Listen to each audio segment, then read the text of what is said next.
There are three items under the import side on which we need to focus. One is coal, the other is gold, and the third is oil. As far as coal is concerned, for a variety of reasons, the import of coal has been steadily increasing. In 2009-10, it was 75 million tons. In 2010-11, it was 105 million tons. In quantitative terms, there was a 40% increase. In fact, in value terms, it doubled from $9 billion to $18 billion.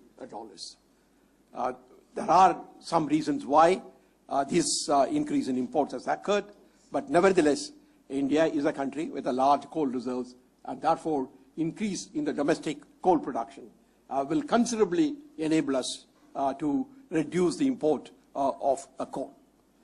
Second is gold. This has been one area in which there has been a lot of concern expressed. Steadily, the value of the import of gold has been increasing from around an average of $30 to $40 billion. In 2011-12, the total import bill on gold was $62 billion.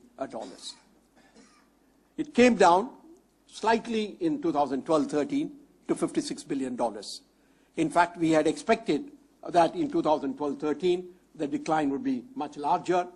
There were some signs of it in the first half of the year, but they got reversed, and therefore, finally, we ended up with an import of $56 billion. One needs some explanation for this huge import of gold. There is, of course, a natural attraction for the yellow metal in this country, so we can't wish it away.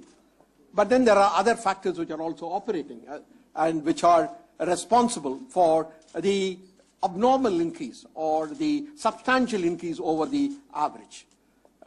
Perhaps the high level of inflation means that gold also offers as a hedge against inflation. In that context, the return on financial assets is also relevant. The other factor could also be the behavior of the exchange rate. Some people regard gold as a hedge against the exchange rate also. So all of these factors have contributed to a substantial increase in the import of gold. Most recently, in fact, after the review had gone for printing, came the news about the collapse of almost a 25% reduction from the peak in the price of gold last week or 10 days ago.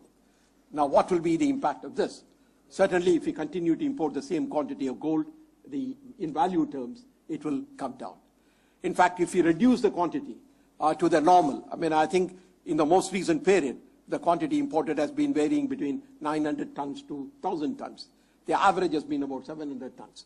In fact, if we go back to the average or closer to that average, then the quantity impact will also be there.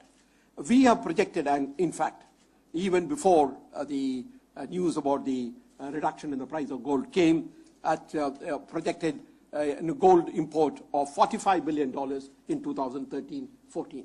At this particular point, we don't think that we should need to make any further change. Oil, of course, is the next important item on the import side.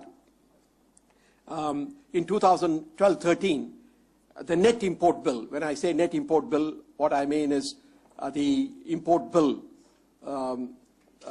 minus the export of refined products. Therefore, that is the net import bill was $110 billion in 12-13. We project for that to increase to $125 billion. It's a 14% increase. Part of it is due to rise in the price, but it is only a very small part. The price component will be responsible only for 4.4% of the increase. The rest is because of the increase in the quantity of the import of oil. As the economy goes, this will happen because we are dependent on imports.